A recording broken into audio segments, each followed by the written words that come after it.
कि 95% मुस्लिम अपने घरों से निकल करके चुनाव में जाते हैं और वोट दे के आते हैं। सुबह सुबह 7 बजे से लाइन चालू हो जाती है, जिसमें मुस्लिम महिलाएं, मुस्लिम पुरुष होते हैं। लेकिन हिंदू एक ऐसी नकारी और नकामी कौम है जो वोट देने के दिन सरकार द्वारा दी हुई छुट्टी के दिन भी पिकनिक करने चला जाता है और रिटर्न आने के बाद गाली देता है, मोदी सरकार ये नहीं कर रही है, वो नहीं कर रही है, ऐसा नहीं हुआ, वैसा नहीं हुआ, ये तकलीफ है, वो तकलीफ है। तो ये सारे मिलने वाले लोग आकर के कहते हैं कि भारत में भी बांग्लादेश जैसी परिस्थितियां हो सकती हैं। तो कौन है जो उनको मुंह में ये पिला करके बोल देता है कि बाहर जाके उल्टी कर देना, ये कि भारत की स्थिति बांग्लादेश की, भारत की स्थिति बांग्लादेश जैसी नहीं हो सकती है, उसका कारण है। नमस्कार, नमो नारायण।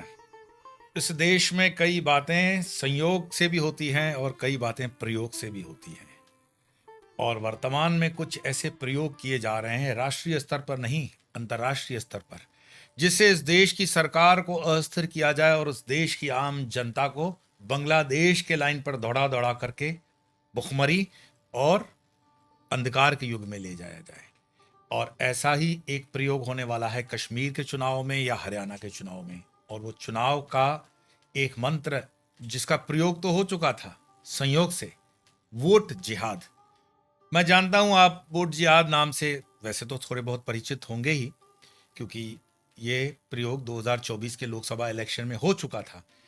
लेकिन जिन जिहाद से हम परिचित हैं, लव जिहाद, कैसे होता है तो आपको पता है। वो डोरा भी बांधेगा, टीका भी लगाएगा, नाम भी पप्पू रखेगा, कल्लू रखेगा, जिसमें लव जिहाद उनके लिए सहूलियत पड़ी हो जाती है। फिर है लैंड जिहाद। लैंड जिहाद क्या है कि इस्लाम का इस धरती पर आना 1500-1400 साल है, लेकिन कुछ कुछ हिंदुओं के मंदिर 2-2, 2,500 साल पुराने भी वक्फ बोर्ड में चले गए और वक्फ बोर्ड ने उनको कब्जा किया। अब वक्फ बोर्ड आम मुसलमान की कोई ऑर्गेनाइजेशन नहीं है, ये उन चंद सरमाएदारों की ऑर्गेनाइजेशन है जिसमें बहुत बड़ा गफला है, और मुसलमानों के जो ऊपर के स्तर के नेता हैं उनके ज़मीनें काफ़ी उनके पास है। इसीलिए वक्फ बोर्ड का जो बिल है वो आम मुसलमान को बरगला करके जिंदाबाद मुर्दाबाद करवा करके वो रोकना चाहते हैं।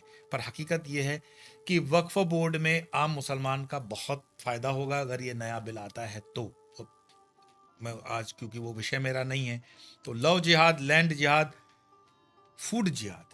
फूड जिहाद अंतर्राष्ट्रीय स्तर पर इस्लामिक ब्रदरहुड जो अपने सारे कार्य करता है वो इसी हलालोनॉमिक्स, आप उसको गूगल करके देख लेंगे, बहुत सब्जेक्ट क्लियर हो जाएगा हलालोनॉमिक्स क्या है।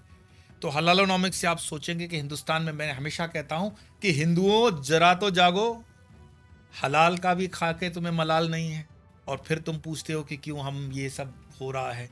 इस चीज को समझो। तो 3 जिहाद तो हो गई। चौथी जिहाद दी हमारे कांग्रेस के वरिष्ठ नेता सलमान खुर्शीद की भतीजी मारिया आलम ने।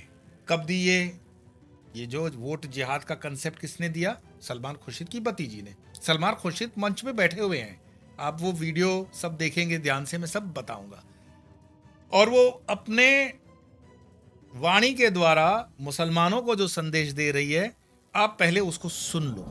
बहुत अकलमंदी के साथ, बहुत जज्बाती ना होके, बहुत खामोशी के साथ एक साथ होके वोटों का जिहाद करो, क्योंकि हम सिर्फ वोटों का जिहाद कर सकते हैं और इस तंगी सरकार को भगाने का काम कर सकते हैं। उत्तर प्रदेश में लोकसभा चुनाव की लड़ाई अब वोट जिहाद पर आ गई है। लोगों को, खासकर मुस्लिमों को वोट जिहाद के लिए उकसाने वाली अखिलेश की ये नेता खुद तो इस जिहाद के झमेले में बुरा फंस ही चुकी हैं। साथ ही साथ राहुल गांधी के वरिष्ठ लीडर सलमान खुर्शीद के लिए भी उन्होंने नई मुसीबत खड़ी कर दी। सपा नेता मारिया आलम और कांग्रेस नेता सलमान खुर्शीद के खिलाफ फर्रुखाबाद में केस दर्ज हो गया है। दोनों पर धार्मिक आधार पर वोट मांगने का आरोप है। अब इसमें स्पष्ट वो कह रही है कि हमें गुपचुप तरीके से वोट की जिहाद करनी पड़ेगी, केंद्र सरकार को अपने पैरों पे लाना पड़ेगा, ब्ला ब्ला ब्ला, जो चीजें आपने सुनी। और इसमें सलमान खुर्शीद भी कहा जाता है कि मंच पे थे। वो सपा की कैंडिडेट है, समाजवादी पार्टी, और फर्रुखाबाद चुनाव का वो मंजर है। लेकिन मैं पूछता हूं, अगर यही चीज हिंदू नेता करता, दक्षिण के जो हमारे राजा जैसे हैं नेता जो हिंदुत्व के ऊपर प्रखरता से बोलते हैं, तो ये ओवैसी तो बिल से निकल निकल के बोलता है कि ये गलत है, सेक्युलर राज्य में ऐसा नहीं होना चाहिए। तो इस चीज का कौन से मुसलमान नेता ने खंडन किया, विरोध किया और कहा कि नहीं, यह गलत हो रहा है? मैं आपके सामने ये प्रश्न लगाता हूं देखने वालों के कि कभी तो जागो, कभी तो आंखें खोलो, हो क्या रहा है इस देश के अंदर? मुसलमान के लिए अलग कानून, हिंदू के लिए अलग कानून। तो वोट जिहाद का कंसेप्ट दिया सलमान खुर्शीद की भतीजी ने। आप पूछोगे तो ठीक है ना, भतीजी ने कर दिया। सलमान खुर्शीद, आप जानते हो सलमान खुर्शीद कौन है? सलमान खुर्शीद प्रतिष्ठित सुप्रीम कोर्ट के वकील, जहां तक मेरा ज्ञान है, लेकिन उससे ज्यादा भारत के विदेश मंत्री भी रह चुके हैं, विदेश मंत्री। वैसे इस परंपरा में, जो जिहादी परंपरा में आप देखोगे तो हमारे एक उपराष्ट्रपति रह चुके हैं, हामिद अंसारी। अभी तो आपकी स्मृति से यह नाम निकल गया होगा। हामिद अंसारी को गूगल करके आप देख लेना। हिंदुस्तान की रॉ के कई एजेंटों का मरवाने का उनके सर के ऊपर आरोप है ईरान के अंदर, जब वो राजदूत थे।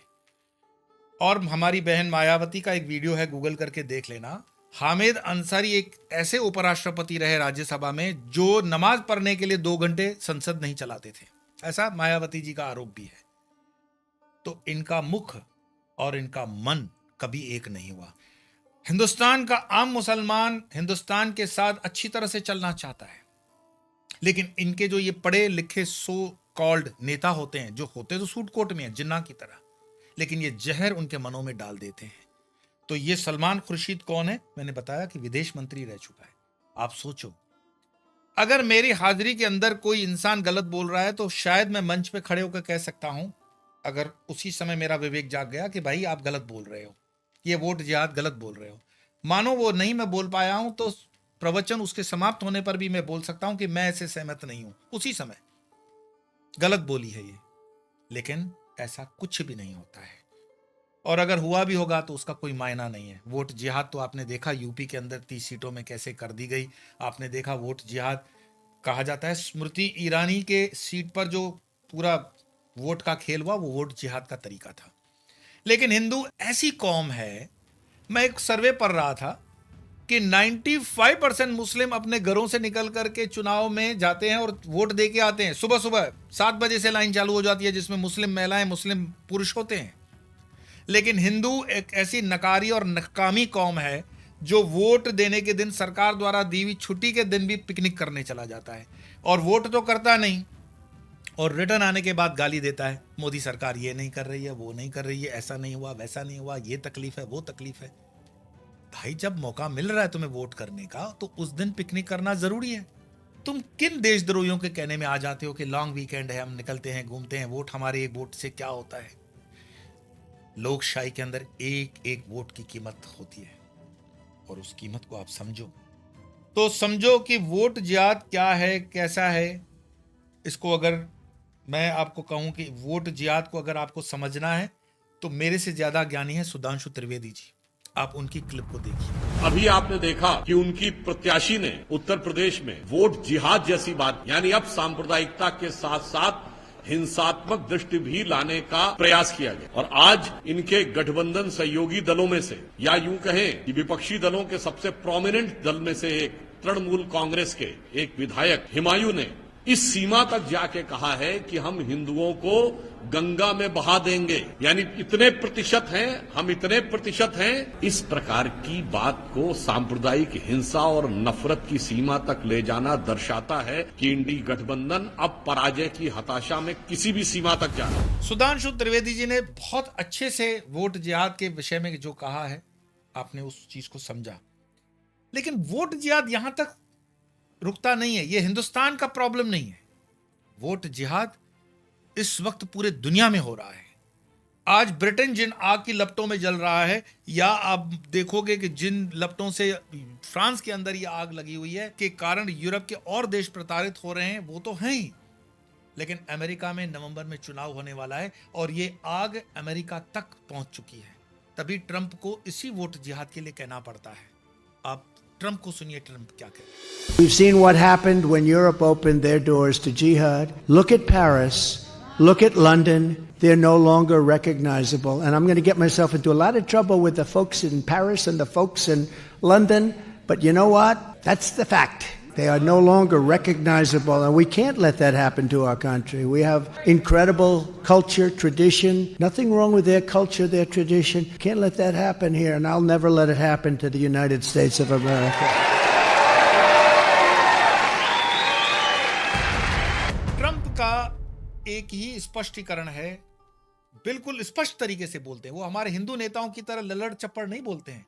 ट्रंप का आप वीडियो देखेंगे गूगल करके, वो बोलता है I am proud Christian and you are a good Christian, I am also good Christian, you have to vote for me, Christians have to vote for मी।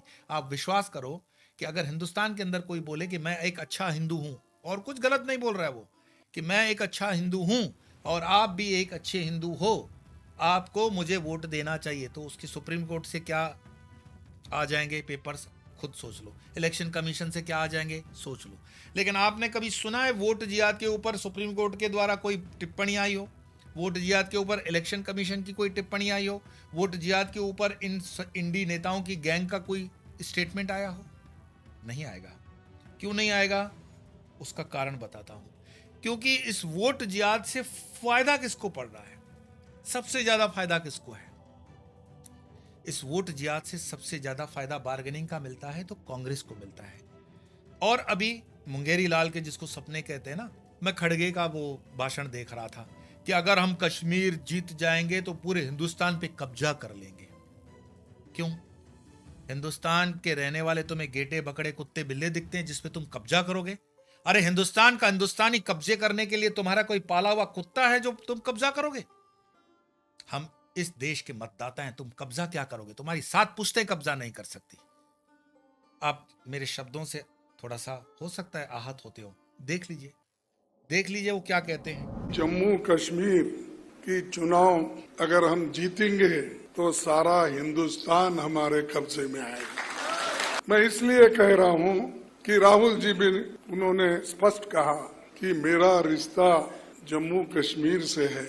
वो सिर्फ चाहना या नहीं चाहना नहीं, मेरा खून का रिश्ता है जम्मू कश्मीर। तो खड़गे जिस कब्जे की बात कर रहे हैं वो कब्जा राजनीतिक कब्जा नहीं है, वो कब्जा अंतरराष्ट्रीय षड्यंत्र का एक हिस्सा है जिसमें जॉर्ज सोरोस के 8,000 करोड़ रुपए की इन्वेस्टमेंट। मैं तो ये 4-5 साल पहले का रिकॉर्ड बता रहा हूं।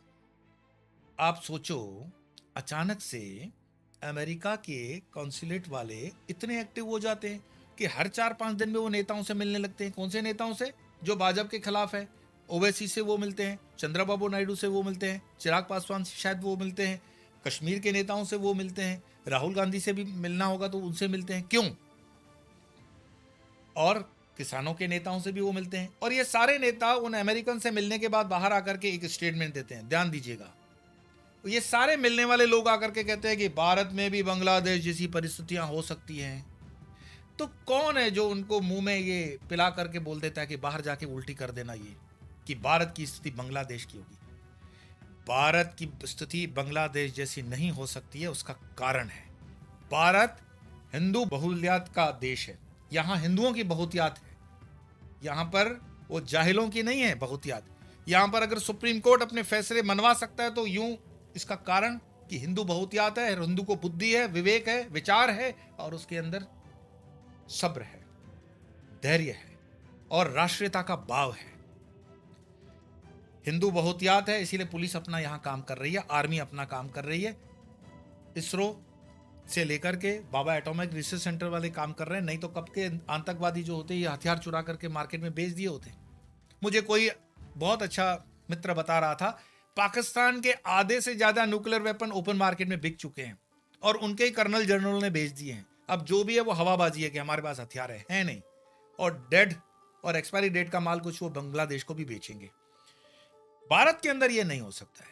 भारत के अंदर इसलिए नहीं हो सकता है क्योंकि भारत का हिंदू देश प्रेमी है, राष्ट्र प्रेमी है, सनातन प्रेमी है। भारत का आम मुसलमान भी देश प्रेमी है। लेकिन भारत के अंदर, जो मैं हमेशा कहता हूं, 3 करोड़ पाकिस्तानी और 2 करोड़ बांग्लादेशी, ये 5 करोड़ गद्दार इस देश में अभी भी फैले हुए हैं। ये हमारे सबसे पहले देश के द्रोही है, देश के दुश्मन है। सरकार को भी सावधान होना चाहिए और आप लोगों को भी सावधान होना चाहिए। मैं अब आऊंगा कि हर चीज की जवाबदारी होती है, जैसे कि मानो आर्थिक है, राजनीतिक है, सामाजिक है। मैं धर्म के प्रति अगर कहूं कि धर्म का इसमें कितनी जवाबदारी पूर्वक हम अपना रोल निभा सकते हैं, तो हमारे आदरणीय है, पूज्य है, वंदनीय है आदि शंकराचार्य। आदि शंकराचार्य जी के जो परंपरागत शंकराचार्य है, मैं फर्जी शंकराचार्यों की बात नहीं करता हूं, मैं शादी में ठुमके लगाने वाले शंकराचार्यों की बात नहीं करता हूं, मैं बात करता हूं जो जेन्युइन शंकराचार्य हैं, उन्हें वयोवृद्ध सबसे सम्मानित हमारे पुरी शंकराचार्य निश्चलानंद सरस्वती जी महाराज जी की आप ये टिप्पणी सुनिए। सुदूर बैठकर पोप इत्यादि महानुभाव पूरे भारत पर गुप्त और प्रकट शासन कर रहे, हम धर्माचार्य और कथावाचक क्या कर रहे हैं, ये प्रश्न चिन्ह है। शरीर छोड़ने के बाद तो ईश्वर पूछेंगे कि आपने क्या किया, ये तो पूछे जाएंगे। केवल धन मान के लिए अपनी विद्या का, अपने शिष्यों का प्रयोग किया या सचमुच में स्वस्थ क्रांति को उद्भासित करने के लिए आपने प्रयत्न किया, यह सबका दायित्व है, आपका भी दायित्व है, आपका भी दायित्व है। आप तो सबसे पहले फंसेंगे, आपका मतलब जो कथा सुनते हैं वो सबसे पहले फंसेंगे। तुम्हें तो विवेक था, तुमने क्या किया? आपने देखा होगा कि यहाँ शंकराचार्य जी कहते हैं कि हमको सिर्फ कथा जो सुनने आता है, ऐसा नहीं कथा सुना तो पुण्य प्राप्त होगा, नहीं होगा। कथा करने वाला भी अगर धर्म के प्रति सचेत नहीं करता है और कथा सुनने वाले को भी अगर समझ में नहीं आ रही है कि उसका दायित्व क्या है, तो क्या स्वर्ग की प्राप्ति होगी? अरे ये कोई बातर हो रहे हैं क्या, स्कीम में बिक रही है और तुम ले लोगे? ये सनातन धर्म है, ये कर्म के सिद्धांत से चलता है, जैसा बोएगा वैसा पाएगा। वर्तमान की जो परिस्थितियों की आवश्यकता है, मैं कह रहा हूं ये 1000 दिन इस राष्ट्र के लिए, इस देश के लिए चैलेंजिंग है, और ये दिन हमें भी सतर्क रहना है और इसमें से जो जिसका जहां जैसा भी योगदान कर सकता है करना चाहिए। लेकिन साथ साथ में आप मतदाता हो, मतदान करते हो, मतदान का अगर आपको हक है तो उसका सदुपयोग करो। पिकनिक करने की जगह मैं ये नहीं कहूँगा वोट जिहाद करो, लेकिन विवेक से वोट तो करो कम से कम। खासकर मरे हुए वो लोग जो कहते तो खुद को हिंदू हैं लेकिन वोट करने जाते ही नहीं है। आपको वोट करने जाना है, चाहे वो कश्मीर हो, चाहे वो हरियाणा हो, आने वाले दिनों के अंदर झारखंड है, महाराष्ट्र का चुनाव है। लेकिन ये याद रखना, जो तुम्हारे साथ है, तुम्हारे धर्म के साथ है, वो तुम्हारा है। जो तुम्हारे धर्म के साथ नहीं, जो तुम्हारे धर्म के विचार के साथ नहीं, वो तुम्हारा नहीं हो सकता। वो राहुल गांधी को देख रहे हो कश्मीर में, अब जाकर के उसको खाला याद आती है कि मैं तो कश्मीरी हूं, मेरा तो खून का रिश्ता है। अब मुझे बताओ कैसा खून का रिश्ता है भाई? अब्दुल्ला है, नेहरू का अब्दुल्ला से खून का रिश्ता कैसे जोड़ोगे तुम? तो वो जो चल रही है वो सोशल मीडिया पे, उनको विश्वास कर लेना चाहिए क्या कि वहां पे भी कुछ गड़बड़ की थी उसने?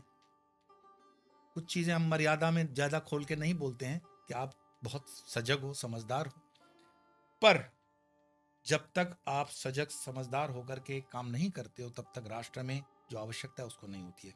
मेरा वीडियो समाप्त करने से पहले आपको एक निवेदन है कि चूंकि ऐसे वीडियो को दबाया जाता है, आप वीडियो देखेंगे और न कहने वाले शब्द भी कह रहा हूं कि लाइक करोगे, फॉरवर्ड करोगे, तो इस वीडियो को उन तक पहुंचाना बहुत जरूरी है जिनको वोट करना है।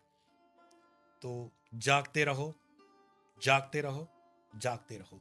आज इतना ही, फिर मिलेंगे, तब तक के लिए नमो नारायण।